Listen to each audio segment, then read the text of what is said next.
Okay, Judy Roitman. Let's hear it for Judy Roitman, 3 poems.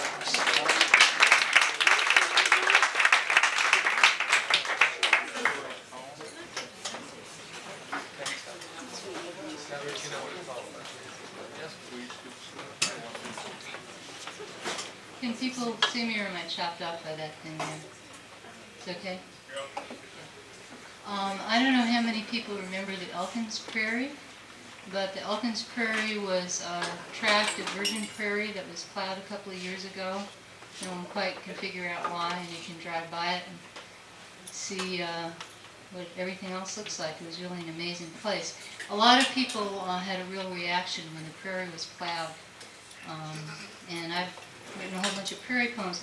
This is a poem called Dead Prairie in Your Face.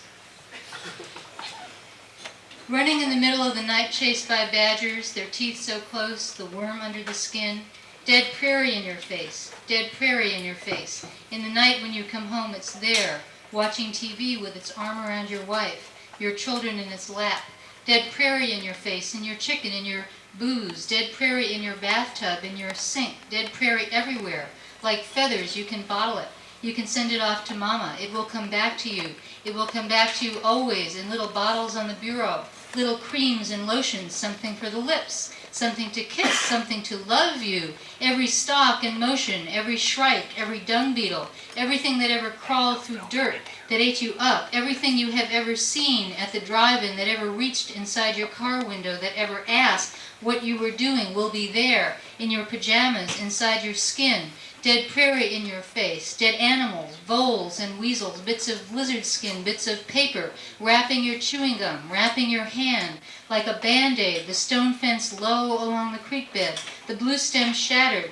Dead prairie in your face, you know you asked for it, you know you get exactly what you deserve, the birthday cake, the knife under the pillow, it's all there in your socks, under your blanket. Just when the laundry's in the dryer, just when the doorbell rings, the paperboy wants his money, the dog wants his due. What are you going to do with your heart like a snake, like a stone, with your heart a dancing maniac, and all your feet know is where your heart begins, on the cold floor of the automobile, surrounded by prairie, in your face advancing like mangroves, like the great blue heron, while car lights shine against the roof.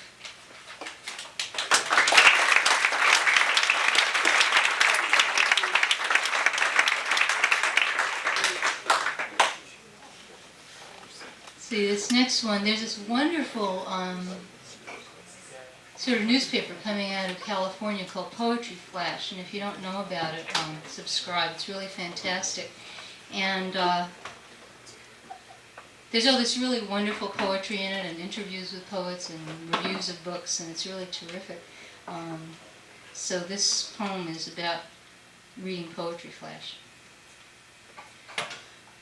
Why is it that reading Poetry Flash, I am not filled with joy at the good fortune of others, but berate myself?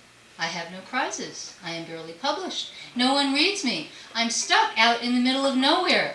And the few people I've happened to bump into whose name I recognize, I know they don't like me. I'm sure I said something to bug them. They think I'm shit. Not hot shit, just shit, if they remember me, which they probably don't.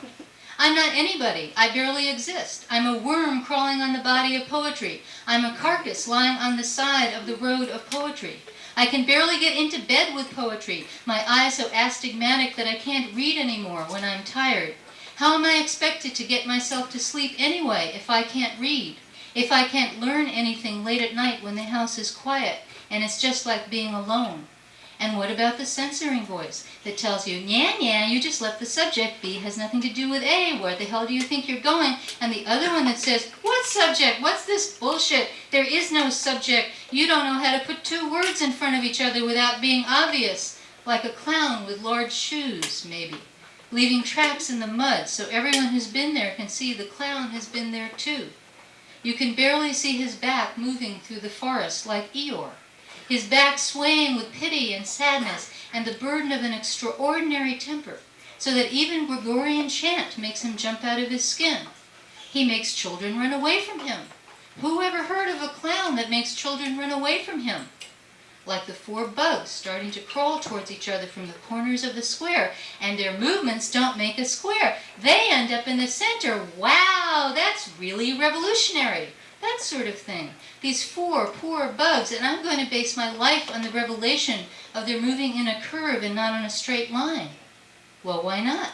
If you gotta base your life on something, why not base it on this? Although I am so tired from helping my kid with long division that even a straight line begins to seem unattainable, and a curve, forget it. The imagination pales before the lack of possibilities. The lack of possibilities in themselves seem endless, a line of lack of possibilities, like dragons moving down the highway, a real huff and puff battalion, something off a cereal box in pink and baby blue, everyone with puffed up cheeks and scales down the back like triceratops trying hard not to tread on the tail in front. They are so sincere. This is what happens when cars break down, when electricity fails, when mitochondria collapse, and we are left with cardboard boxes, portraits of athletic champions in bright colors, Olympic rings, patriotic appeals for funding.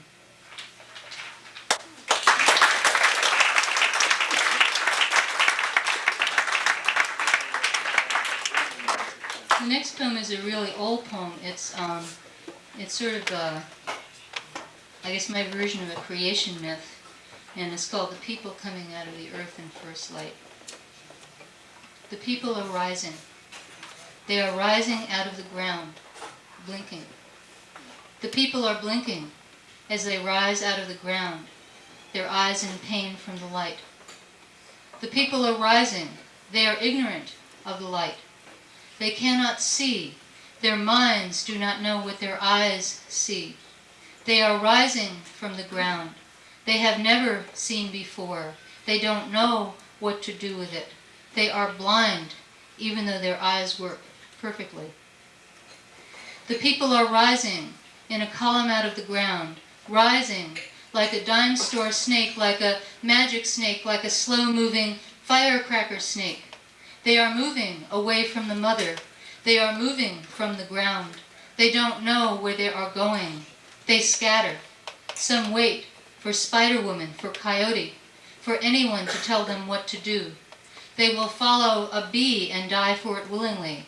They will die among the flowers if you tell them to. They will die. They will kill each other just to make sure.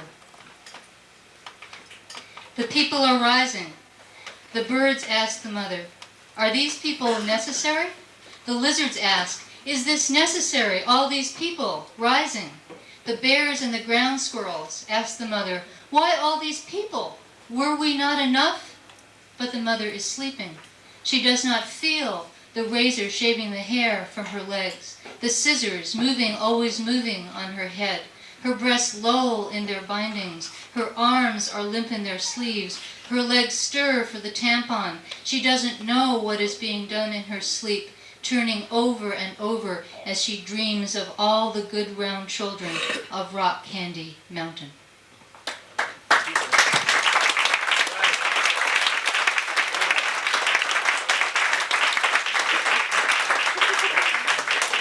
All right, judges.